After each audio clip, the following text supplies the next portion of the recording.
Hey, Stella, what are you doing here? What do you think I'm doing here? I'm doing my job. Y'all know the name. dSource.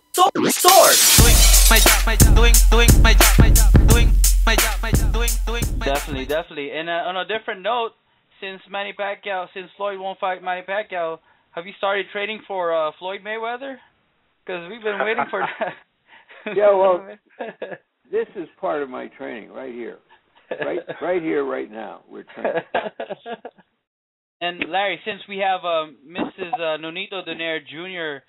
on the line right now, I wanted to get your thoughts. You were calling the shots for his last fight against Wilfredo Vasquez Jr. I wanted to get your thoughts on Nonito in general, and who would you like to see Nonito fight next? Well, look, Nonito is in his prime, 29 years old, I believe. Mm-hmm. I think he's got to get into the featherweight mix as soon as it's reasonable, and to see if he has the strength and the ability to deal with the best featherweights, because I think those are fights that there are potential fights there that can generate the most interest and the most money. Mm-hmm.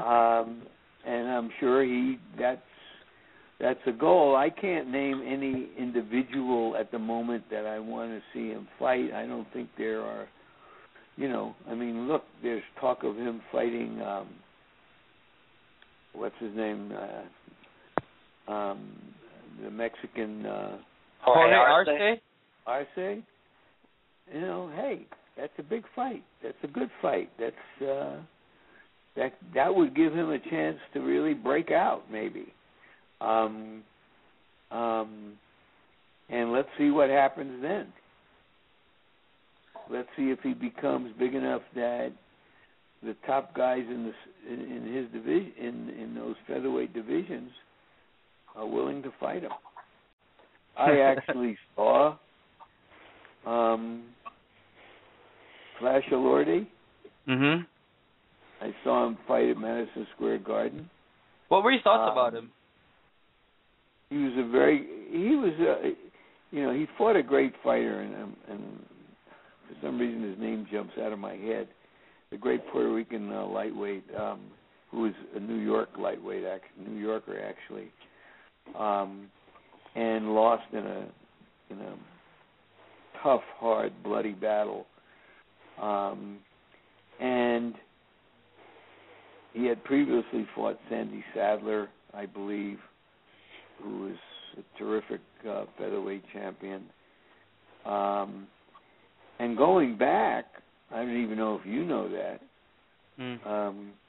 there was a middleweight champion named Ceferino Celestino? Last name. Huh? Ceferino Garcia Celestino? I can't think he of was. it right Yes, he fought most of his fights in America. Mm-hmm.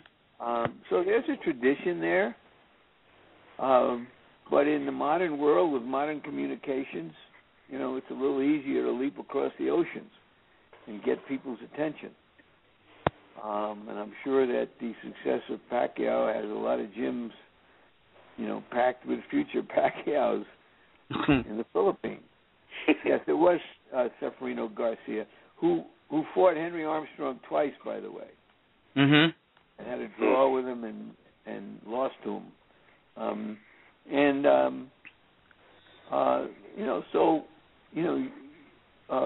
Great fighters just don't emerge from usually, or put it this way, rarely emerge from no place. There has to be some kind of subculture that they build on, some kind of infrastructure of gyms and trainers and clubs to fight in and so on. So obviously, that's how Manny Pacquiao got his shot, and it was, becoming a world figure is something nobody could have imagined, but that's the world we live in, where what you do is around the world 3 times before you get out of the ring. So, and and we're seeing fighters from Asia having an impact. We've seen Koreans and Japanese fighters and Indonesian fighters and, of course, Australian fighters. So, I think that even China has shown an interest in starting to develop boxing programs. All sports change over time, and boxing has. Doing my job, doing my job, doing my job, doing my job, doing my job, doing my job, doing my job.